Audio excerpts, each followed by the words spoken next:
to Talking with Turu. So honestly, I've been learning a lot from Miguel, our guitarist, and on the other episode when he came in the other day, we got into how he got into videography and photography because he does such a fucking good job, and I was just like really proud that he took the initiative to start from nothing, knowing nothing, and then like now he's doing weddings and music videos and stuff like that. Yeah. But one thing that I really inspired me was the fact that like he just got off his ass and did some research and started. Maybe he had a little fuck ups here and there, but it's trial and error. Yeah.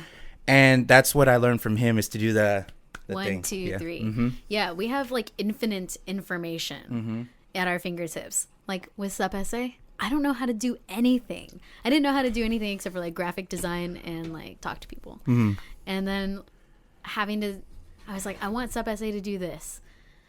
I'm gonna go get a job at KSAT, And so like did that, watched people, observed, downloaded programs, failed hilariously, and like even now when I do shows, I'm still failing, but it's getting easier to deal with the failings. And then there's something that I've learned every time, so it's like a big old puzzle every time I get on air. It's a big puzzle piece that adds to the success of it all. I like that. I was gonna say I really love like your energy, like how consistent you are with the content, and the fact that you're just so, what's the word I'm looking for? Like you really, yes, thank you. Yes, like I am. Like you believe in these bands, Oh damn it! Oh God, I didn't know what to do. Bear, no. I just like stayed I'm sorry. still. He's friendly. I'm sorry. Look at you. You're the cutest thing ever. That's me. That's okay. I can edit this later. Damn it. That's okay, funny, Bear, go. I have a bunch of cats and hamsters all over me I'm today, sorry. so My bad. I smell like game. Yeah. Fuck. Yeah. Fuck it. I guess we can keep that in there. That was fun. I did not expect that. Okay. Anyway, so yeah. So like you believe in these bands so much, and I really love like how much you just want to share it. And I think that if not just San Antonio, but if any city had somebody like that to consistently like just share and just like spread the word, I think that would be really fucking cool, Yeah, I was thinking about, okay, so like Sup SA is much more than just like a networking platform for me. I think all throughout middle school and high school, I never really had like one specific group of friends. I was like the person that jumped from clique to clique. Diverse. Yeah, and then I would pull the cliques together with I like that. Things like, hey, just guess what my friends were doing? I know they're like super metal and stuff. They're like, check this out. And they'll be like, I don't really want to see this. And I'm like, check this out. And like push their face into it. And they'd be like, oh, actually that was really cool. Yeah, I'm really into it. I like and then they would just become friends. So I feel like my natural talent is to connect people. And I do that now. I bounce between like the folk, the indie, now including the metal scene. I noticed that. Because it's like, I feel like I've been into metal forever. Never knew why. I like the aggressiveness of it. And I also really like the release of tension, because it's like the whole time you're really tense. And then at the end of the song, it's like... So I really appreciate those small bursts of energy that's being used. But like all of these groups have these fantastic qualities that aren't in others. And so for me to have like a whole world appreciation in view, everyone has to be included. And I was like, that's what I need to do. I worked as a nanny for a little while, brought children and families together and like rebuilt their homes for them. And I did that for myself and my kids. And that's what I want to do for the world. And all of my friends deserve to be famous because they're cool as fuck. What is it that inspires you or that gives you that drive to do that? I know that you said from school you had the cliques, you wanted to bring them together, but where did that natural, like, hey, let's bring everyone in, come from? Like, can you remember and think back like where that started? Like the idea to come together and make a platform like unity. Like this? No, like in general. Unity in general. Yeah, in general, yeah. I think I've always been that way. I am super empathetic. I feel everything and everyone, and every word counts. I like that. And I was always like hurt by people who didn't love, or hurt by people who weren't friendly or understanding. And I constantly would become that for myself. And then I guess like I'm summoning this type of strength that can be resistant to a lot of things or resilient. And I want to like be there for the vulnerable people who don't have that type of strength or who don't have the same amount of resources that I do. Right. And so I think like in short, it's my natural desire to be a part of community and to be a part of the fabric that weaves us and creates us and inspires us. So, I mean, you're not going to get anywhere not volunteering your time, you know, and I really like listening to, I go to old folks' home and we'll like volunteer there and listen to their stories. Then I'll work at daycares and listen to kids' stories. And it's so like, wow, you guys have a lot to offer. I want to hear everything. So maybe it's like my curiosity too. I think naturally, I think that's just like the soul that you have, you know, because I kind of feel the same way. Like I try to be as giving as I can. Yeah. And I'm always thinking of others, you know what I mean? Like, don't get me wrong. Sometimes, I mean, I'm human, you know, sometimes I'll be selfish. And when I say selfish, I mean like, okay, well, I'm just like thinking of setting my goals, but then I'm not like, for example, I guess when I was with my son's mom, instead of like thinking like, okay, so how are we going to do this together? I'm always thinking like, okay, let me write this song. Let me focus on the band. Just me, you know? But at the end of the day, like, I think it's embedded in us that we want to like hear people out and be considerate and loving, you know what I mean? Yeah. Like there's different levels of love. I don't know. Have you ever seen that? It's Latin. Yeah. And one of them is called Eros. I think that's Greek. Yeah, there you go. Sorry. Greek love languages, yeah. And I like the idea that is true, that we have different levels of love, the way that we love friends, family, partners, you know? So I think that's just like naturally in you. And you notice, I notice it when I see you on Sup SA, and I really love like how you're just so energetic, and it's like, oh shit, like let me keep watching this. Like it's just, you keep the attention, like you keep people's attention, you know what I mean? That's good. I always thought it's because I look like an anime figure.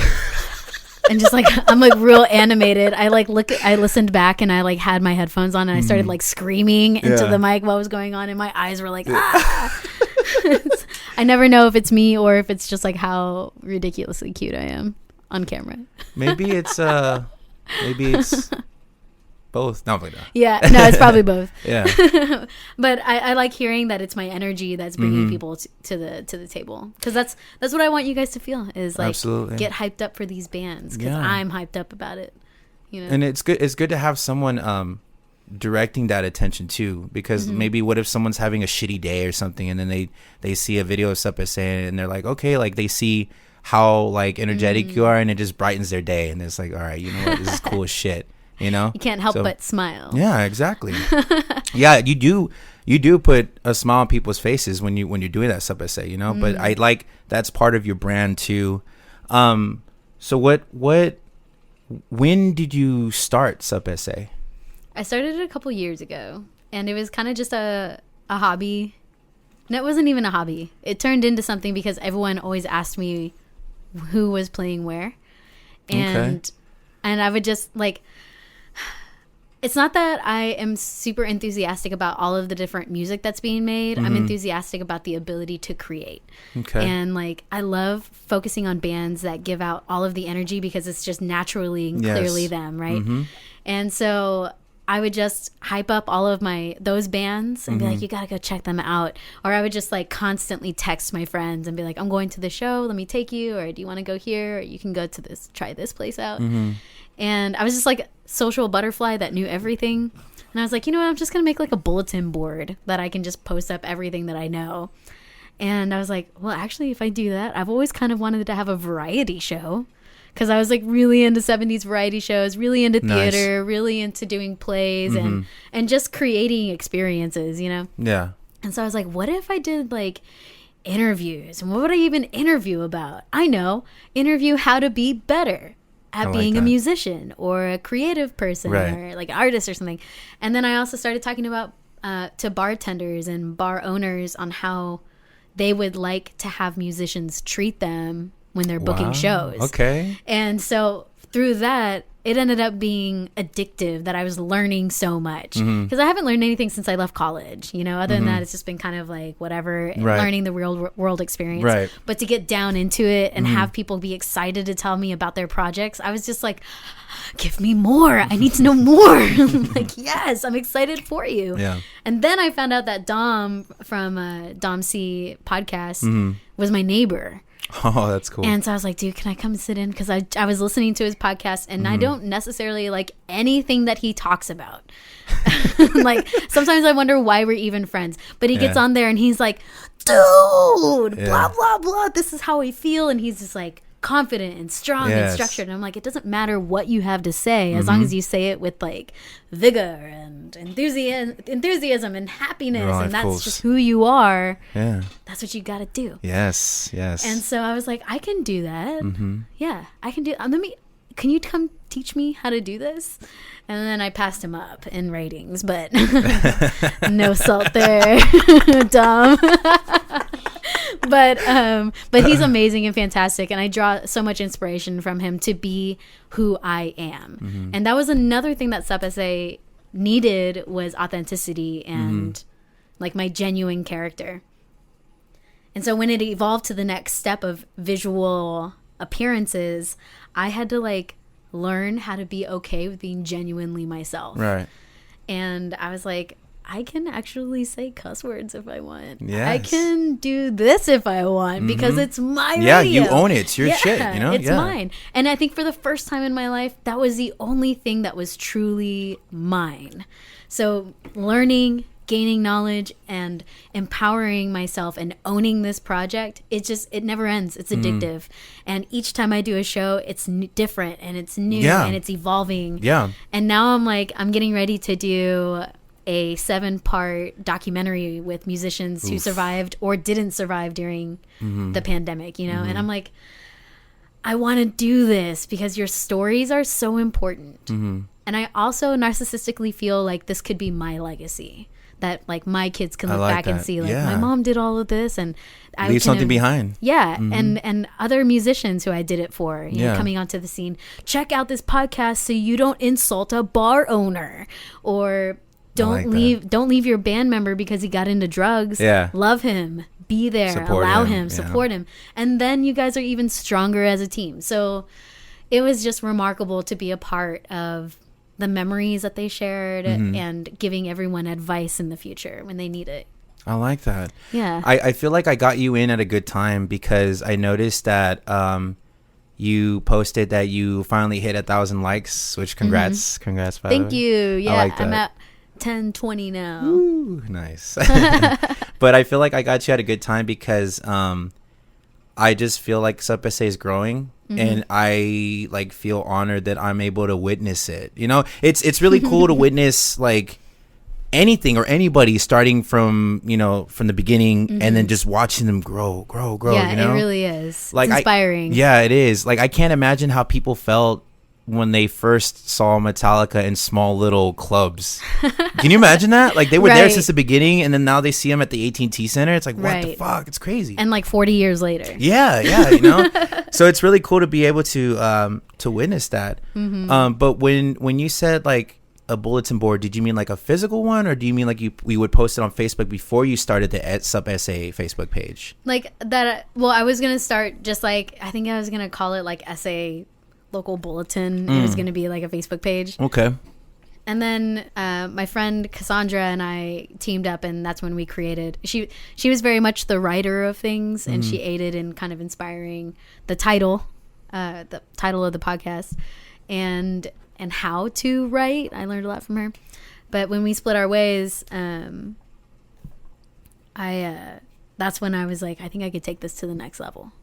I have some freedom to do that.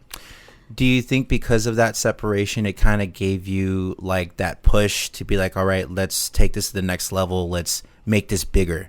The split up actually taught me in owning my shortcomings and my responsibility.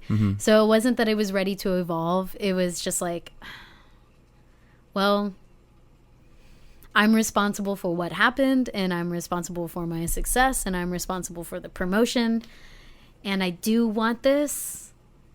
And I guess now that I'm alone, and I don't know, I guess now that I'm alone, I'm prepared to like learn and challenge myself to make this even better than what it was before. Okay. Yeah, it was definitely, it survived parallel to my journey of discovery of my own self. And so it kind of just turned into an outlet of that kind of projection. And my realization that we all need help and that I'm flawed and all of these other things. And the best thing that I can do is just like evolve my creative side, because that's what I can do forever, right? I can't feel bad about it. So Right. that's when it started kind of taking off on its own and creating its own vortex of fans and all that. Okay.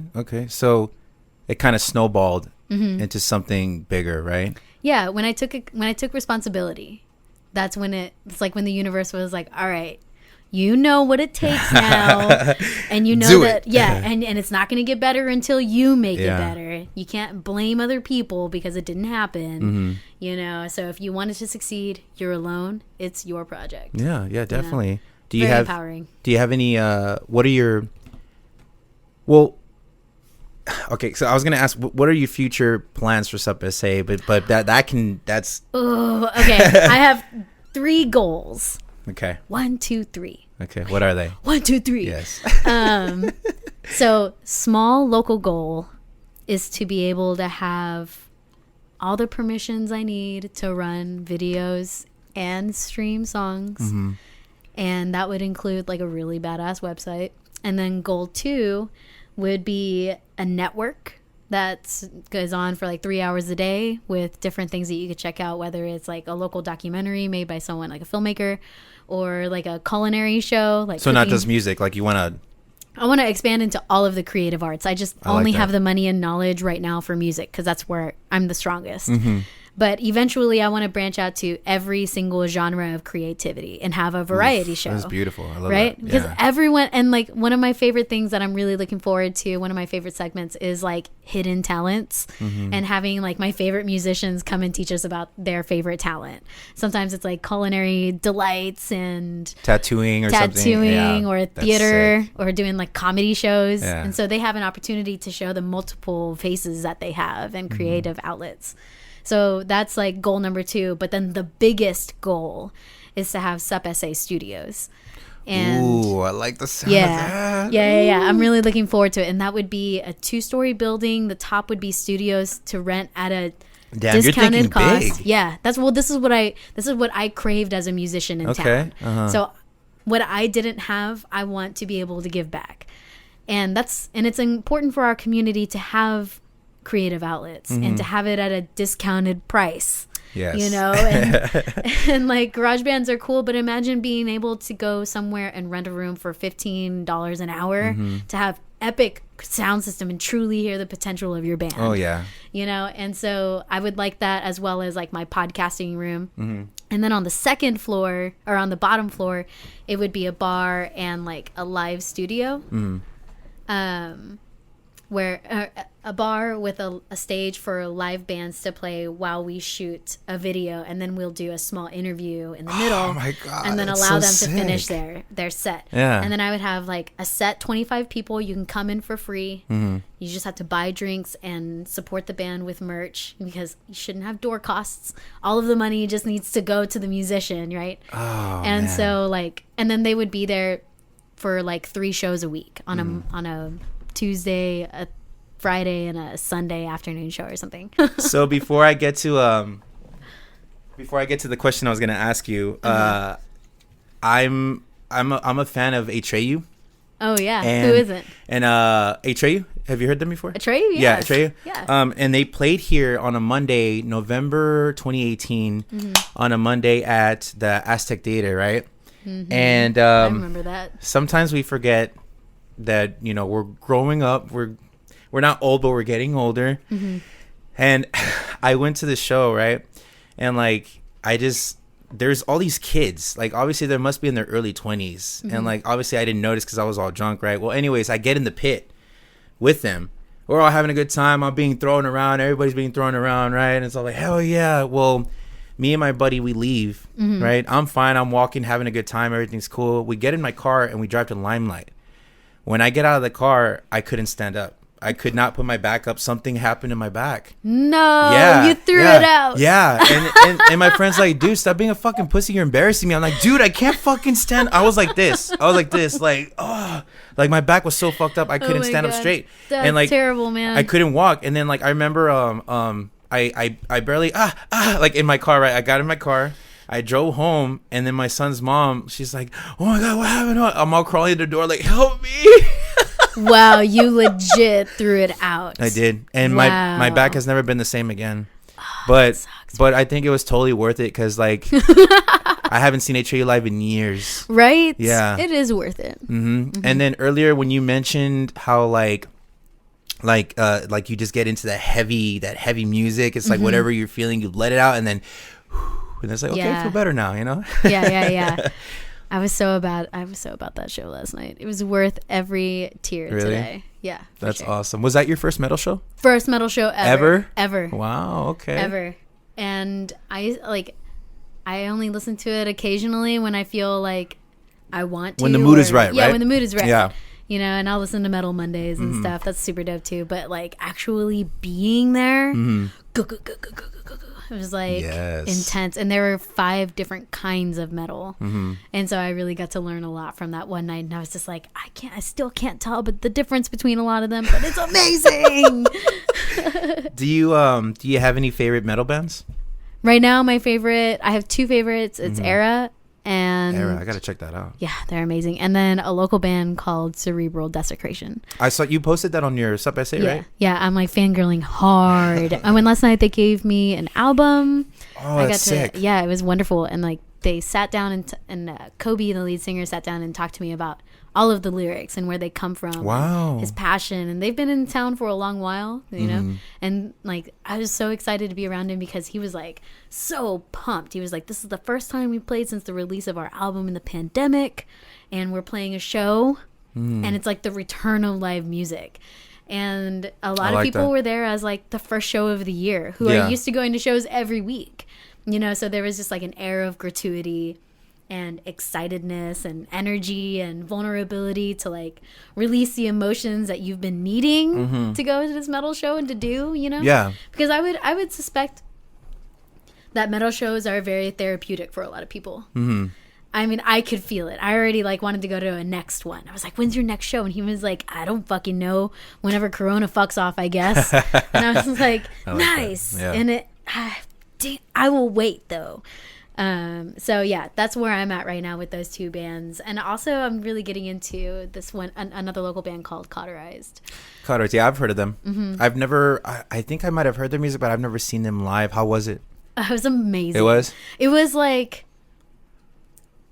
deeply resonating audio in the audio realm, but also like in just their physical stage presence was intense, and it was brutal. The lyrics were brutal too, but like also relatable. And then also it was really dope to see their bassist, because he and I went to middle school and high school together. We went to middle school and high school together, and he was like in choir, and then he's over here like screaming like a pterodactyl, and I'm like, dude, I know you learned that type of control from when we were younger. Like, awesome. That's so cool. I was excited to see that one of my friends was definitely making it on a new label in a band that really suits him, so that made me feel good. And then just the overall energy of happiness. Oh yeah, definitely. You know? Yeah. When you were growing up, did you listen to, not a lot of metal, but like, did you listen to metal here and there, or nah? I listened, so the first band that I really, really, really loved that my mom hated that I loved was Kitty. Right? I was like so into Kitty. Yeah. And then after that, I was really into I Wrestled a Bear Once. Yeah, that was fucking sick. Yeah, they were amazing. They were, yes. And I think I just strayed away from metal just because I wasn't allowed to have it. Okay. But I feel like from a younger age, I've always kind of needed it. Yeah. I have a really bad temper. Really? Yeah, it's weird. I would never guess that. Yeah, but well, I'm really good at being patient for the most part. But when I'm coming up to someone who's like clearly being disrespectful, I will lose my shit. Okay. You know, I can see that. And I'm like so highly empathetic, but also extremely dangerous. Yeah. If I need to be, you know. So that's just a fun thing to have, to just be really, really, really tense and feel it. Well, I think I think that if you do get that way, it's for the right reason. It's not because you just want to be mean to somebody. It's because someone's acting like a fucking dick. And sometimes people suck. You know what I mean? Yeah. Like there's some shitty people out there that it just ruins your night, or like they just say something so ignorant, or like they're just so hateful, and it's like, fuck you, dude. Like, you know, like, so I get that. I get why you would react that way. I really only lose my temper when there's like an injustice afoot. You know, like if someone is treating someone very terribly, or if I'm being treated terribly, like, for example, and this is for like everyone who's listening, girl musicians deserve more respect, women musicians, because of how much shit we get manipulated into just for wanting to be a musician, you know? And so like whenever I come across someone who had the bad intentions and invited me to come over, it's really easy to be like, man, fuck you, blah, blah. I'm not here for that. I'm worth more than that, and fuck you for your small mind. I noticed that the other day that you posted that. Yeah. So what? Tell me a little bit about that, because I've never like had anybody personally tell me like, okay, well they invited me to jam, but they were just like they had other intentions, which I think that's kind of fucked up, because if you want to jam, like legit jam, like sit there and write, because writing is fucking awesome. You know what I mean? Like, yeah. Well, I think of myself as a pretty great musician.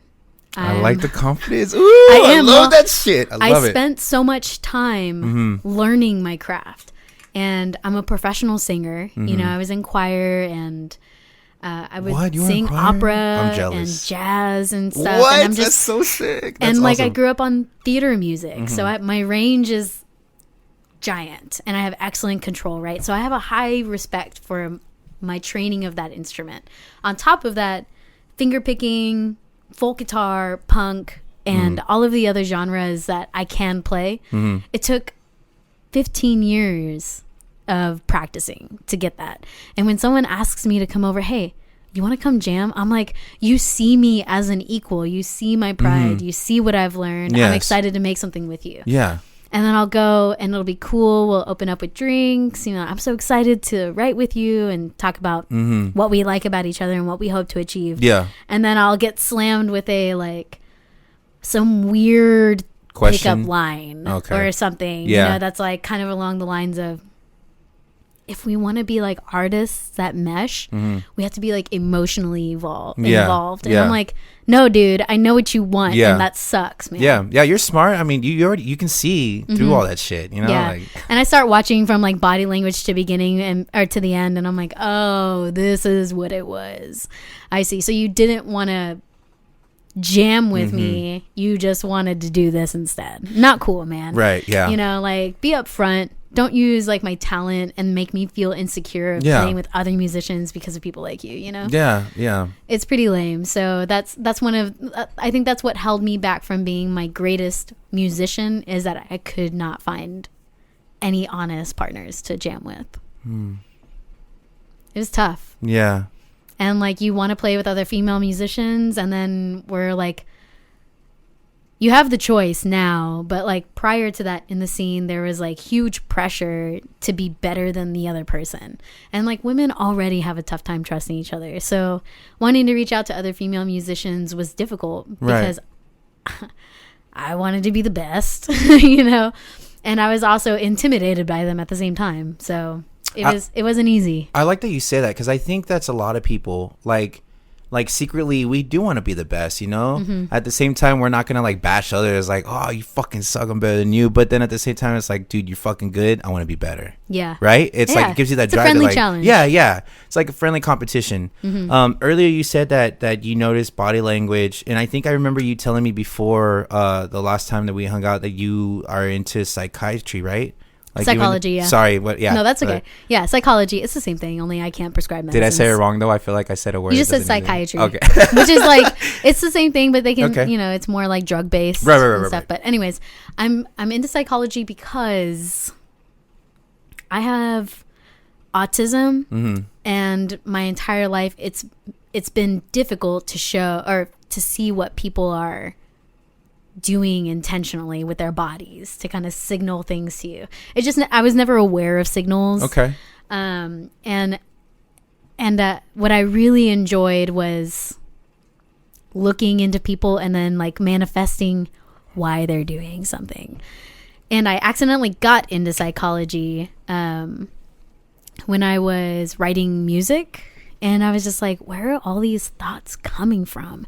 I was in college for like media design and journalism and all that. That's awesome. And then it led to psychology. What college did you go to?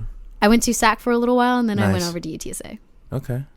So they were really neat schools, a lot of variety. But yeah, I got into that. And then after I learned so much, I learned how to look for cues. I may not naturally know how to do it, but now I know the structured basis, what type of words they'll use, passive aggressiveness.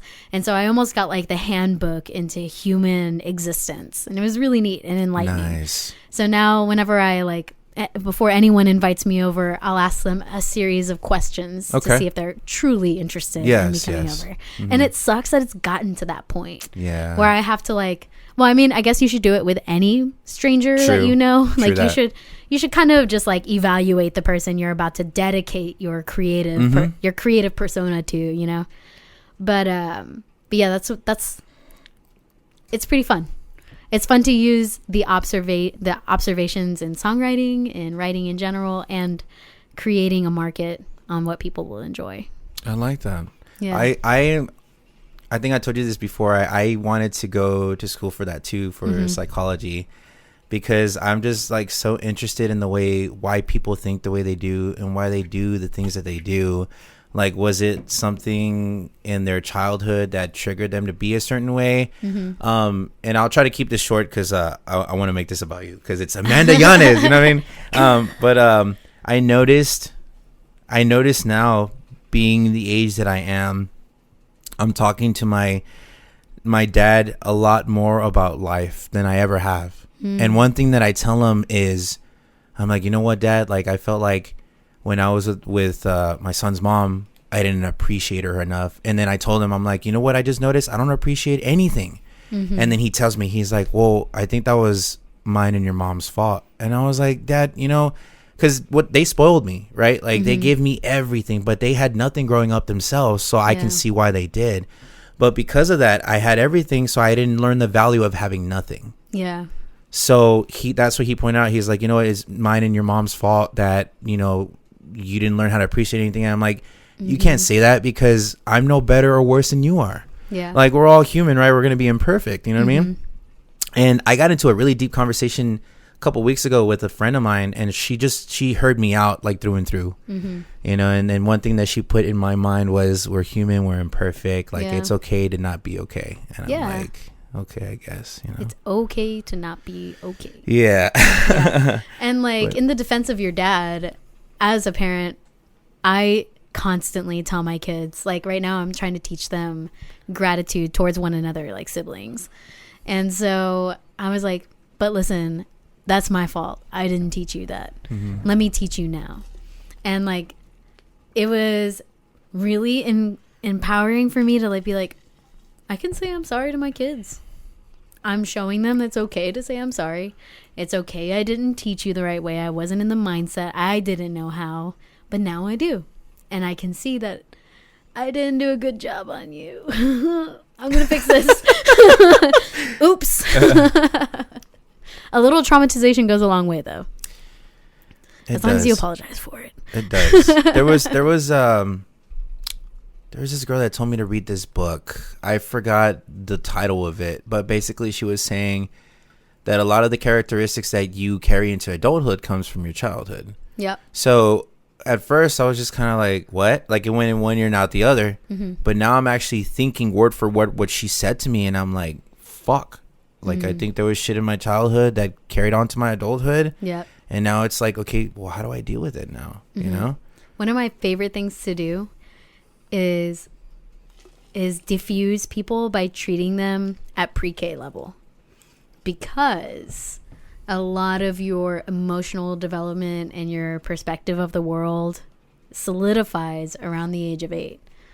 And so like your brain's already formed, and now it's just detailing and narrowing in or getting rid of stuff, right? Right. And so any adult that I come into contact with, I'll treat them the same way I used to treat like my first graders and kindergartners. And it's amazingly productive, because I think at the core of it, people don't want to talk about their problems. They don't want to talk about their issues.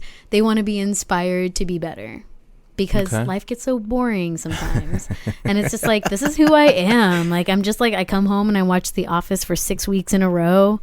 And then I wake up and go to work and do it all over again. What the fuck, man? Yeah. Mm-hmm. You forget all of the cool shit that makes you you. Yeah. You know, and then you get trapped in thinking like, I'm nothing.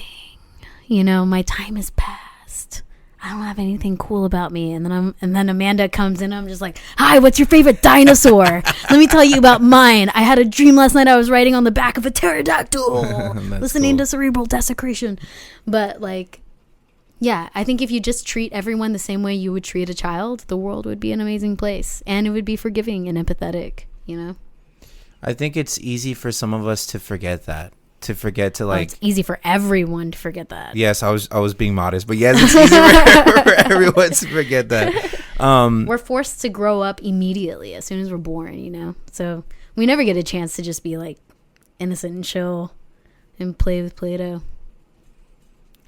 Like, you don't, dude. And like, that's my favorite part of the day is just playing with Play-Doh with either doing my kids the Play-Doh or whatever. snake or what? Yeah, the Play-Doh snake. Roll, roll, roll the dough gently on the table. Dude, it's so relaxing. Yeah.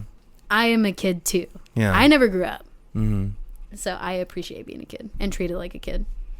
I maybe that ties back to a lot of people too, that we never grew up, because we still have a sense of innocence. Mm-hmm. Like if we feel like doing something bad or saying something bad, something snaps us back and like, nah, that's not right. Why? Because we learned that since we were children, right from wrong. Yeah, LeVar Burton would come storming down on your ass if you weren't inclusive, because it's just like, I taught you from the minute you were born to love literature and to love your people. Same with Miss Frizzle and Bill Nye the Science Guy and all of our childhood icons. You know, they like taught us to be inclusive, and now here we are. We can't practice what was taught to us because of crippling insecurities or just like all of the weird social standards that we don't match anymore. So it's just like, it's hard to be free when we love and we're taught to be compassionate. Mm-hmm. It's a tough life. Yeah. And then like someone will say like, man, you just need to grow the fuck up and accept that this is reality. And you're just like, I'm sad forever now, I guess. For me, I don't know about everyone else, but for me, I think the hardest part is accepting, and this is something I came into like, I've concluded this like recently. Mm-hmm. One thing that I'm having a hard time accepting is being human. And the reason why I say that is because I don't like being imperfect. I want to be perfect. So you're a perfectionist? Well, not necessarily. I would just like to do everything right. Like have a relationship the right way. Treat my parents the right way. Like live your life the right way. And I guess the word or the term right way is in the eye of the beholder. But to me, in my mind, so I do things the way they're meant to be. But the fact that like, you know, sometimes I drink a little bit too much. Sometimes I do this. Sometimes I get angry. Like I'm having a hard time accepting that. You're going to be a different person every day. Mm-hmm. And I've only just accepted that like this week, last week. Yeah. I woke up and I wrote on my mirror, like all the things that I am. And then I could eliminate some of them. Like, okay, what do you mean? Like I would write, I'm an artist. I'm an audio engineer now. I'm a director. I'm a screenwriter. Mm-hmm. And I'd be like, okay, today actually I don't feel like being a screenwriter. I only have to focus on being these things today. And being able to visually set my daily goals for that allows me to be flexible, because I don't have to be everything all at once, even though I am. I can pick and choose when that personality needs to come out, or when I need to focus on that part of my brain, you know. And even sometimes it's on there like, today I'm feeling sad, or today I'm feeling lost, and at the end of the day I can erase it and be like, now my evening time I'm feeling happy and enthusiastic, you know. And so just the idea of having that cerebral elasticity and the flexibility that you need to accept your daily imperfections, because like we're always going to fail if we're up against something. Yes. And we're always up against something. Yeah, that's true. So take the L, crack open a beer, go to bed, wake up and order a pizza and eat the whole fucking thing. and then hide it behind the trash can so no one sees it. Whatever you need, just fucking do it. It's fine. Like, it's okay. And I think like everyone has, yeah, you're right. Everyone has like this amazing visual representation of themselves. And yes, and I like, do. yeah. I mean, it's like, instead of seeing yourself at your very best, imagine yourself succeeding at your very worst. Wow. I like that. Yeah. Everyone's like, if you're here, you've evolved to be the strongest in your stock. You know, you have all of the lessons and all of the opportunity, especially today. You just got to believe in your own strength and believe in your own 27 personalities. I like that. I one thing that I did notice about you is just your positive vibes. Like, obviously we all of us go through something in life, but you're able to just pick yourself up and say, you know what? Let me just be the best me that I can to be there for others, to be inspired. It's great. I love it. So before I get into the next question, I had two things. So, okay. Yeah. Two things. two things. One, two things. Two. 1, 2. So what is your opinion on like the human race? And like, you can keep the response short or long. I just want to like know what's your opinion on humans in general. Humans, I'm going to say this from the observation of feeling like I'm not a human. Okay. Taking myself completely away and observing. Yes. We are intelligent, creative, impossible, and we're like all of these mixtures of things that would have never ever survived on Earth but somehow did, you know. And like, I think everyone is so focused on our shortcomings or how we can improve that they fail to see how much we have already come from the dawn of our humanity to now, you know. And I feel like as a whole, and this is from a National Geographic interview that I was listening to about like the first humans. The first sign of humanity was not a pot or a plate or a drawing. It was finding a skeleton with a healed bone. Because back in those days, in the prehistoric times, if you couldn't survive, you couldn't hunt, you couldn't do anything, right, you're dead, right? So someone, another human of that time, took their time to protect this individual and find food for them, find shelter for them, and stay up overnight if there was blood that would draw predators in, you know? And so for me, the human race at its natural core is love, empathy, and compassion. And without the challenge and without the rat race that we're born into, forced in, yeah, we could really become something that is truly evolved. And I think, I mean, everything has a way. Like our generation, we're the connecting generation between the oldest and the newest. And we're right now the wisest on Earth. Yeah. Because we can be so flexible. And I also feel like because of us, generations after us will remain flexible and accepting as well. Okay. Humans are we all want to be good. We all want to take care of each other. Yeah. And I think naturally we'll be pushed to do that. Yeah. I know I want to be good. I mean, I know I've done some things I'm not proud of, and like, I think I wear that on my sleeve, and like, it affects me to this day, you know? Like, I think we talked about this before. Anxiety. Yeah, dude. Yes, it lives in all of us. It does. But it changes day by day, like you said, you know? Yeah. Flexible minds. Yes. And unfortunately, like, some days are bad, some days are good, you know?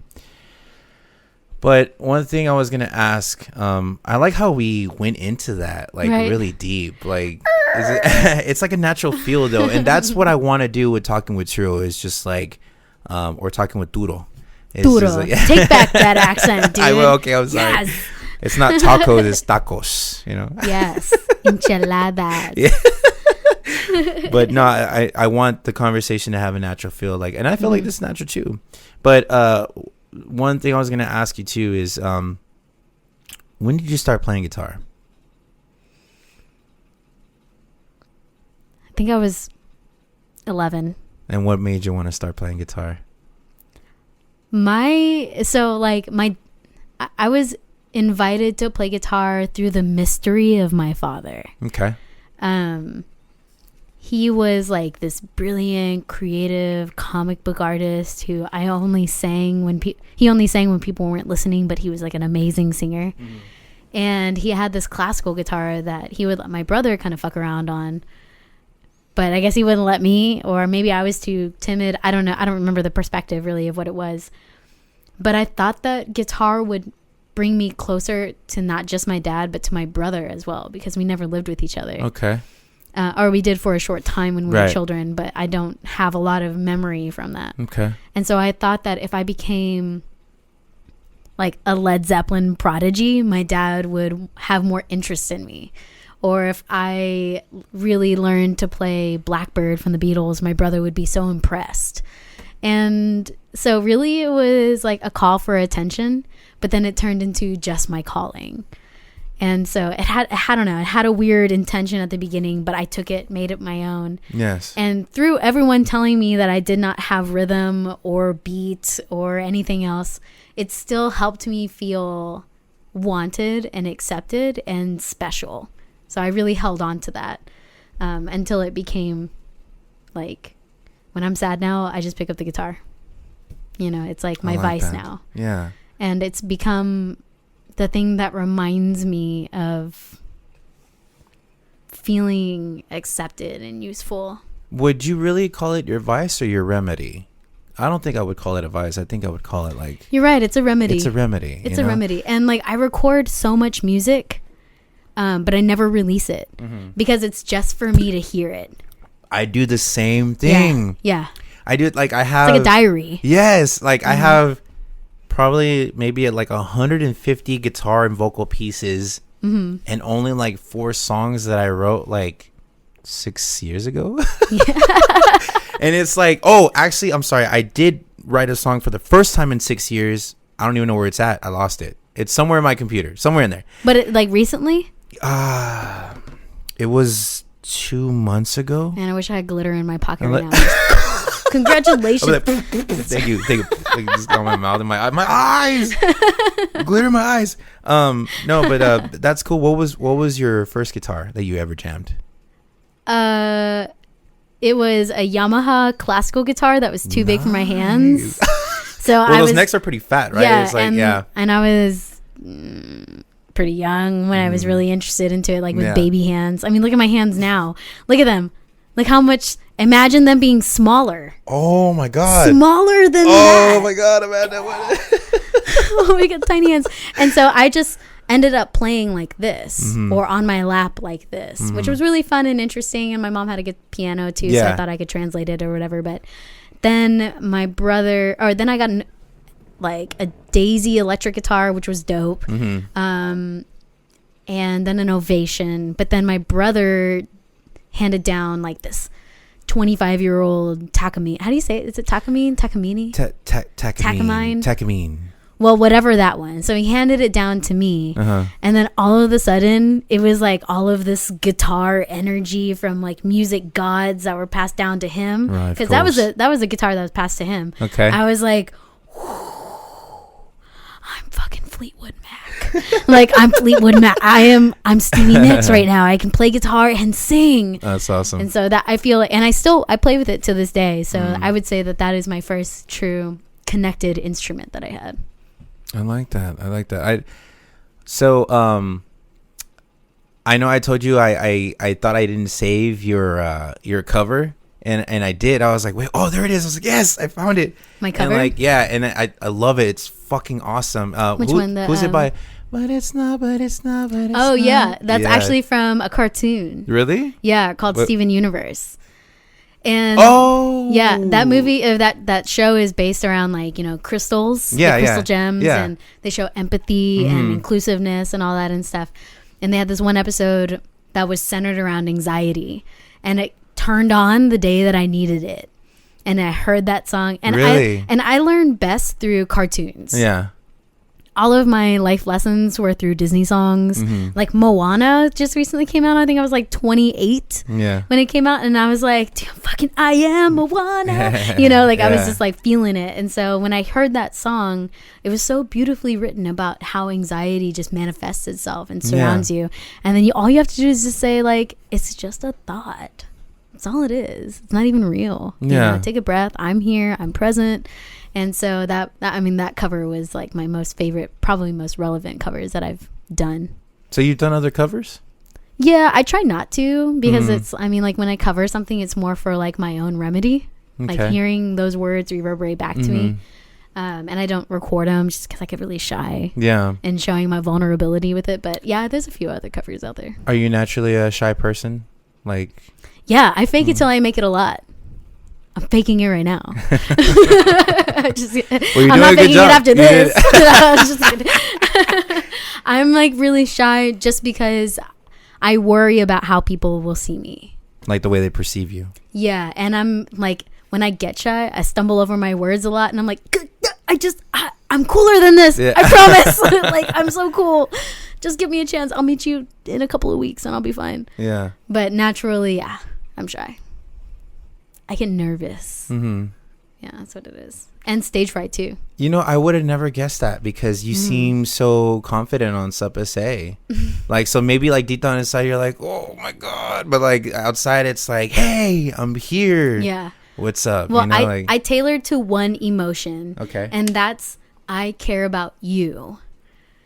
I care about what you're doing. Like, I could give a shit about how much Sup SA is evolving. The fact that it's getting out there and I'm getting more requests and more submissions is what makes me excited. Yeah. So I summon that that stream of energy. And response too. I'm sure the response is good, right? Oh yeah, that's really encouraging too. Yeah, definitely. And I've been getting a lot of like personal messages of people saying like, I really love what you're doing for the community, that's so sick. And what you're doing and bringing us together. I hope let's form a plan to do something together. That's growing into now having a Sup SA Fest. It's called Sup SA Forever Fest, coming out next year. Ooh. With all of the bands that I've interviewed and featured and stuff. Awesome. You know? And so like, I am still shy and fangirly when I meet the people that I'm really inspired by, but being able to bring you that content gives me the courage to kind of brush it off a little bit, right? Yeah. And I mean, like with any stage fright, as soon as you start, it's gone. Yeah. You just got to get started. Yep. I can't tell you how many times, like when I first started playing with Marie Laveau, I can't tell you how many times like, yeah, I mean, I would be up there and I'm just like, do they even like my singing? Do they even like the music? Like, I just felt like, oh fuck, like kind of awkward, you know, like they're looking at me. I don't know if I should like bob my head or like do a move or something. You know, like maybe like, I don't know, throw up the microphone stand or something. Yeah, you have to be okay with being the entertainer and being in the spotlight. Yeah, and it took time, but I finally got to the point where this is my stage. Like, this is my fucking stage. Like, you came here for me. Yeah. Whoa, no. I mean, kind of that too, but not too much. But like one thing that does help me like hold my composure and where my confidence comes from now is that, okay, fuck what people think. Like, no offense to anybody. Like, everyone has his opinion. That's cool. But fuck like, what you think, guys. I'll co-sign on that. We'll make it official later after this. Like, you know, no, I mean, we appreciate your love, but also when you have opinions, fuck your opinions. Now everybody give because me your I will cry. Now, okay, you can give Arturo your opinions, but I will cry. Give me them all. But at some point I was just like, you know what, like this is my stage. I'll say whatever I want. I'll do whatever I want. And not like to say it in like a dickish way. It's just that's helped me be more like reaching out to the crowd. Like before we start, I'll like talk to somebody. I'll be like, hey, what's up, bro? What you got going on? Hey, oh, that's a badass shirt. It's something like that, you know, just to feel like, okay, I'm in this, is it? But I like the way that you carry yourself very well. So as shy as you say that you are, it's really like, it's really admirable to see how like you're just like, hey, I feel like Amanda. so long as you're showing love whatever negative comes at you, it's like, dude, I'm sorry you're feeling that way. Send me your stuff. Let me review it. Or like, I don't know, maybe you just are misunderstanding something. It's cool. You know, we don't have to hate each other, whatever, you know, whatever. Like, cool. Maybe you'll like something in a couple of weeks when I evolve a little bit more. Mm-hmm. So I try not to be like really negative towards people who have negative ideas towards me. Yeah. And I just encourage them to like be patient as I grow. Yeah. You know, for sure. The opinions only reflect who they see at that present moment. True. And sometimes I'll have a bad show and people will say bad things and I'm like, oh, that's just temporary. It will not be a bad show next time. Wait, they say it to you or like you overhear them saying something? I mean, I appreciate direct criticism and I'll get that. You know, sometimes people will say like, it would be better if you didn't have a 30-minute show, have a 9-minute show. What? And I'm like, okay, yeah. Because people only have the attention span of like 10 minutes. So probably like 30 seconds. Yeah, like, 10 minutes is really stretching. Yeah. But I feel like, like really.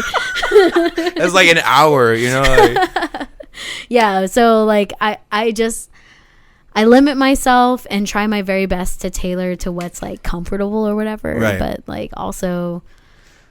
I have things that I want to say and I'm going to say them how best I can. And there's nothing that anyone can say about me saying them. And it's okay if I say them. It's totally okay. So I will say this. At this point in my life, like I'm trying to tell myself like what I said earlier, like fuck what people think. But sometimes it does get to me. It's like, I'm sure every time. Yeah. It gets with me every time. Yeah. I have to pretend I don't give a fuck until I don't give a fuck anymore. But it's like the criticism is much appreciated, negative or not, you know, because it's people being honest, and I appreciate honesty instead of like, oh, dude, you were so good, man. It's like, really, like, yeah, no, you know. But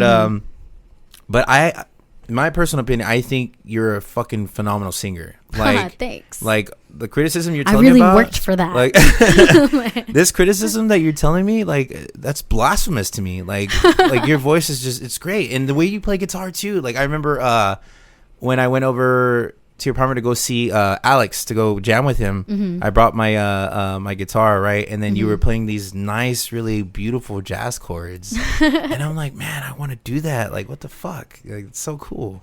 Thank you. I really try to adapt to as much music as I possibly can because I have a lot of ideas. My buddy Dan, he goes by Dirty Sanchez. He was in a you almost spit up your whole tree. I did almost. Thank God I didn't. There's a lot of electronics around here. Well, he was in a band called Nerdy by Nature. And like another one. I'm sorry. Okay, go ahead. He was in another band, Nerdy by Nature, but he is like a fantastic musician with wonderful production qualities. And nice. He's like, he's starting his own producing style and all that and stuff. Okay. And we just happened to kind of cross ways and was like, do you want to record a song? I want to do this song. Might as well just have some fun with it. And that was like the song that introduced us to writing music with one another. Okay. Is that so? You said you have done other covers and you recorded them, but you haven't posted them, right? Yeah, I don't really post a lot of music anymore. I think like the last time I updated music seriously was like 10 years ago. Wow, that's a long time. What about originals? Do you have any originals posted up anywhere? No, like I said, I use a lot of I use music as a diary more so than anything. Okay. And if it's good enough that I feel would be like to I guess to your standards, right? Yeah. Like, well, not just that, just like relatable, and it's not just like me and my journal entry, you know. Yeah. Then I'll share it. But there's one that I really like that I wrote called I don't even know what it's called. I think it's called "Leave It All Behind." I guess we'll call it that. Okay. And it was written about, I was looking in the mirror at myself and I was like, what'd you see? Me. It was cool. And so like for the first time I saw who I truly was. I felt accomplished. I was ready to like move forward. And I wrote this song called "Leave It All Behind," where I ask myself to be, or I tell myself that I'm a majestic creature, sound and incredible, brave, true, valiant, and unsinkable. Ooh, yeah, I love that. And then it says, will you be my comrade, my equal?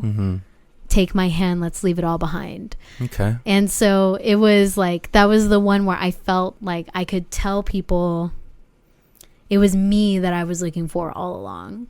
And I have the choice to leave all of my shit behind, you know, and I can laugh and I can run and roll about and be happy that I am this creature that I've created.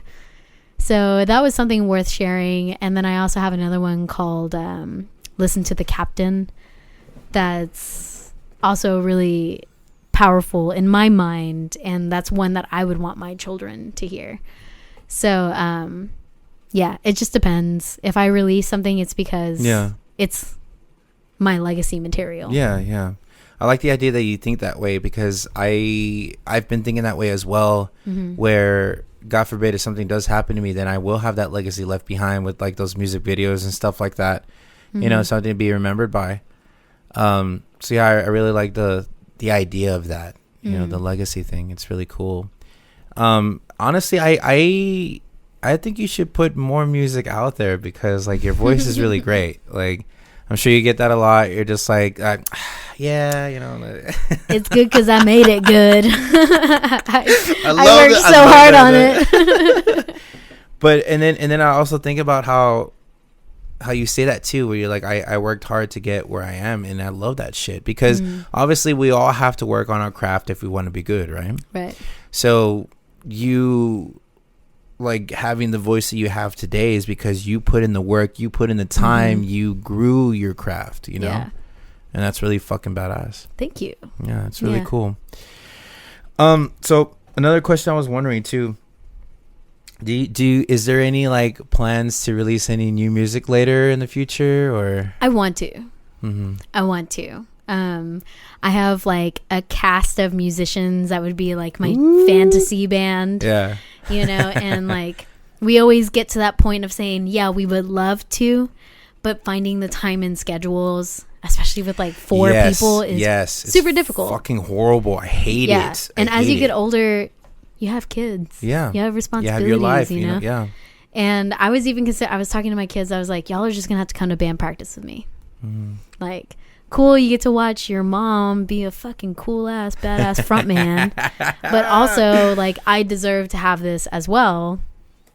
So I'm learning to have my kids come along with me on these journeys and practice or whatever. But ultimately, it's like, how much time and energy does everyone have at the end of the day to be creative and crafty? You know, like I feel like by Sunday I'm on my recharge day.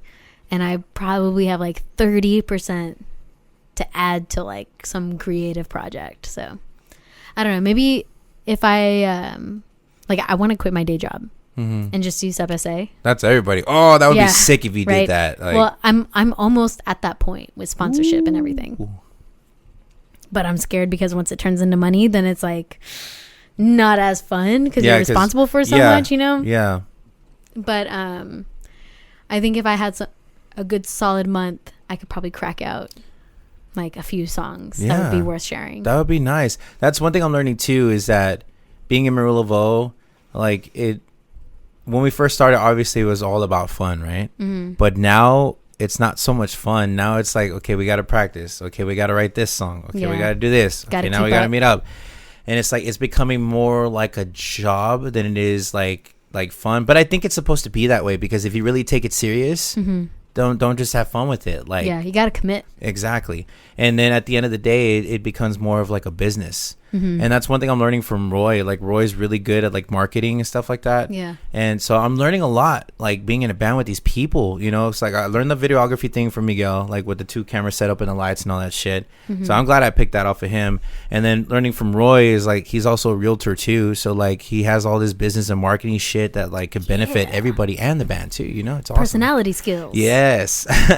Like we all add a little flavor, you know what I mean, love, into what you call it, a stew, right? Yeah. So, how many people do you have in your band? 5. 5 minds come together to make a super mind. A super menudo. Partners are awesome. They are. Take them for granted sometimes, especially when you like to work alone. Yeah. Yeah, definitely. And you're just like, actually, you make things a lot easier. Yeah, it kind of goes back to what I was saying about that the collaboration I'm doing, where I had to do the work for 2 people, and it's like, fuck, bro. I mean, okay, I understand you don't know how to do that. I don't mind doing it, but damn, that's a lot of work. Yeah. So. Yeah, Sup SA requires me to be like 8 different hats. Oh. And it would be neat if I could just have like one other person. Or a team behind you. Imagine that. Yeah, that's what I would love to have. Like, sorry, Current, but I'm going to be better than you. Like, because we're for the people. I'm going to tag them too. Be like, sorry, I say Current. Y'all tried, but hey, it's not good enough anymore. Yeah, like times are changing. It would be amazing to have like a whole team of people who are just wanting to put it out there, not for return, but just because, and that have your back, and that like just help you build up Sup SA. Yeah, I love that'd be dope.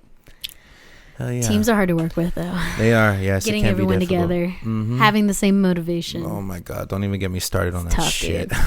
And I think that's why most musicians can play multiple music instruments or create multiple levels of dimension, because it's just like it's so hard to get everyone together.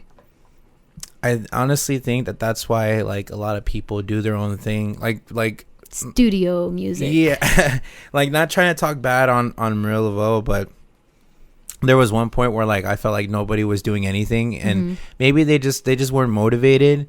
So I'm like, you know what? I'm just gonna do my shit. Like let me fucking do a podcast. Let me write a script, which I'm working on, by the way. Let me do this. Let me do that. Let me just go venture and be me. Because at the end of the day, I still got them, but they don't want to do anything right now. We're working on new music in the dark, but like, you know, yeah. Well, you gotta like, and also I feel like if you're captaining the band and like you're the person that everyone looks to, if you don't bring that energy every time, your band members are gonna be lost. You know, and like that's what I feel like it's important when you have a band that every single person in that band is a captain. And when one is just like when one captain is down, the other one's gonna like help hype the band. Yeah, get ready for this. That's what I'm here for. You know, and getting a whole bunch of people together on that same energy wave can be difficult. Yes, but it's not impossible. Right. You know. Right. You can do it. You gotta empower everyone. And I think like as a musician, it's hard to do that because you want to be number one. Yeah. Everyone's got to be number one in the band. Yeah. You know? Even the drummer. Oh, Randy. No. But no, I feel you. But yeah, that's cool. I think I've asked everything I wanted to ask. Cool. I thank you so much for coming in today. Thanks for inviting me. Yeah, absolutely. It's been conversations with you is always great. You know, it feels like what's the right word I'm looking for? Like it just brings my spirit up. You know, it's like the best that a human can bring. Refreshing. Yes, run of coleslaw. On. But no, thank you so much for coming by, and I will definitely tell people about Sup SA because I want to see it grow. Like I want to see your little baby just. It's getting there. Yes, it's in preteens right now. Yeah, it's like I hate you, mom. No, I'm like going through the metal phase. It's gonna be like an angsty Sup SA, and like I'm into thrash all of the sudden. But yeah, like if you don't mind, I would love to plug in Sup SA. Absolutely, of course. Cool. So everyone who is listening, thank you so much for listening to both Arturo and I talking about what we experience day to day. I run Sup SA. You can find me on Facebook and Instagram at Sup SA Local. Pretty soon I'll have a website up where you can find music videos and Spotify playlists. But until then, the links are there. Download them, keep them in your pocket, listen to them while you're bored at work or when you're driving, cruising down San Antonio, because that's where all of the life is. Yes. So be sure to check that out. Yeah, so make sure y'all look her up because like Sup SA is coming up and it's definitely going to be something big. Yeah, and if you've got cool shit going on, send it to me and I'll promote it for you. Do it. For free. And I'm popular. You know, like how awesome is that? Send me your stuff. I will promote it for free and I'm popular. Y'all better do it. No fucking joke. Do it. All right. Well, thanks for having me, man. Of course, man. Of course.